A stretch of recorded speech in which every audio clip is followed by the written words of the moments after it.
Dear Claudia Лагерман, it is our pleasure to ask you several questions about your lovely book Snip, translated in Macedonian as Крилче, that children here adore. The publishing of the book in Macedonia was supported by the Creative Europe program, the Ministry of Culture of Macedonia, and the Dutch Foundation for Literature. First, a little bit about your background. You have studied a teacher training college for primary education and communication at the Amsterdam University of Applied Sciences. You have worked as an editor for the Dutch children's newspaper Kids Week and as a developer of children's programs for Dutch national television. How come you decided to move into this direction in your life? What has motivated you, and what are the things you have accomplished that you are most proud of? Hi there! First of all, thank you so much for publishing Snip in Macedonia. I think it's wonderful that children in Macedonia get the opportunity to get to know Snip, and that you are curious about the story behind this special little bird. You asked me to tell me something about my background. From a young age, I really loved writing, and my teachers also encouraged me to pursue it later in life. But just like Snip, I didn't dare.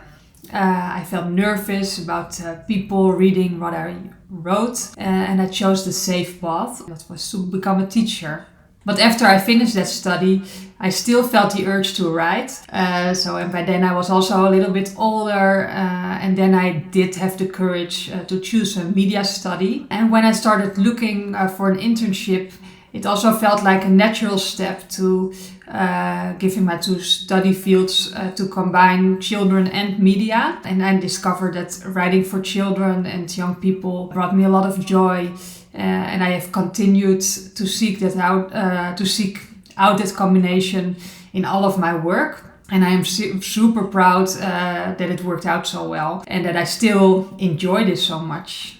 Snip is your first picture book. It tells the story of the little bird Snip that is afraid to fly. And when all the other birds move south in winter, it cannot go with them. Instead, it stays in the woods with the other animals. What motivated you to write this story in the first place?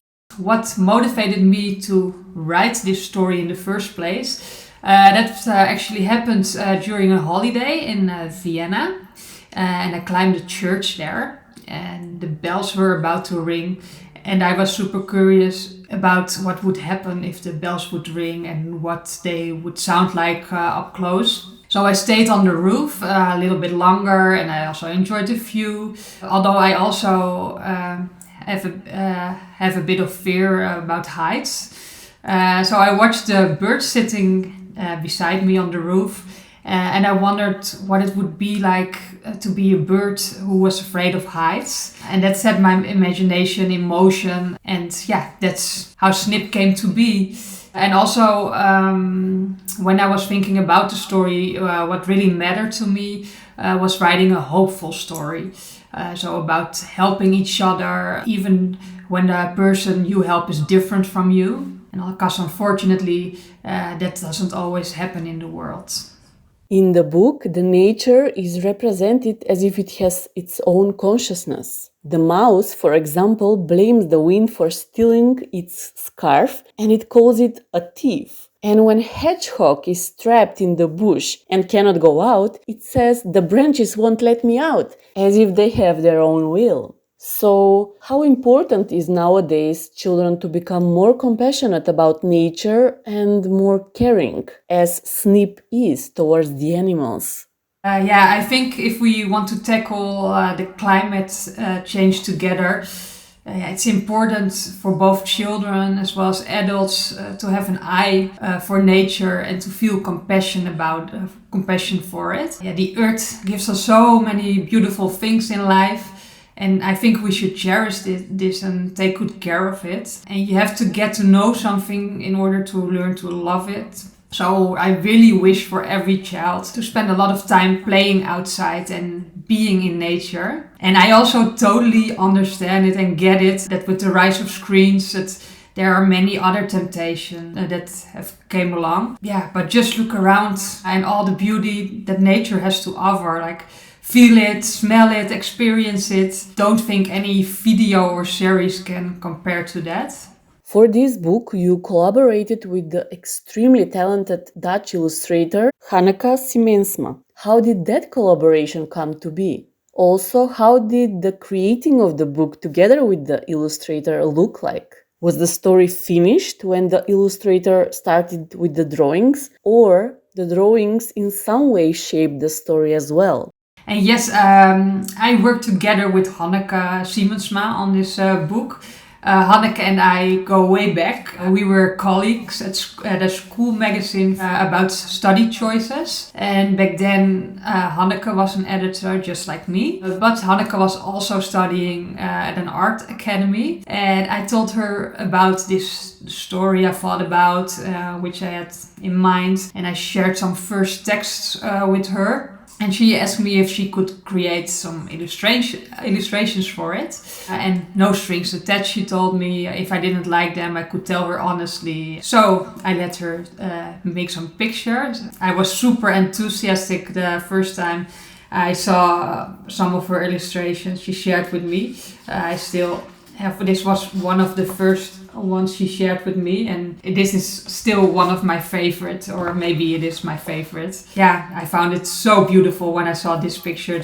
I loved it so much, so I truly believe that Hanneke was the person to draw the pictures for this story. And I continued developing this story and share more texts with Hanneke. And every now and then we would meet mostly at her home. And then she showed me the new drawings she had finished. And then we talked about the ideas we had about the book. Each time I was really, truly amazed. And I think Hanneke turned every page into a little piece of art. Do you come in contact with the readers of Snip? If yes, what kind of questions do children usually ask you about the book? What are they curious about regarding the story? If I come in contact with the readers of Snip, yes, I do. Whenever someone in my circle has a child, I always want to give them a signed copy of Snip as a gift. And at first it felt a little bit strange to give my own book as a present. But one time I didn't do that. And then the friend I visited was super disappointed that I didn't give her a copy of Snip. Now when I visit friends, they often also ask me to read Snip for their children. They're really like, oh, this is Claudia. Do you know she's the writer of Snip? Yeah, children always really enjoy it when I read it to them. They always really love these pages, where Snip plays hide and seek with his friends, and they always start to count along.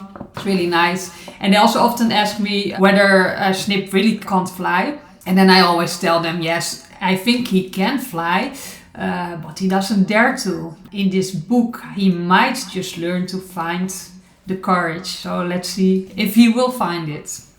And my final question would be, are you working on any new book currently?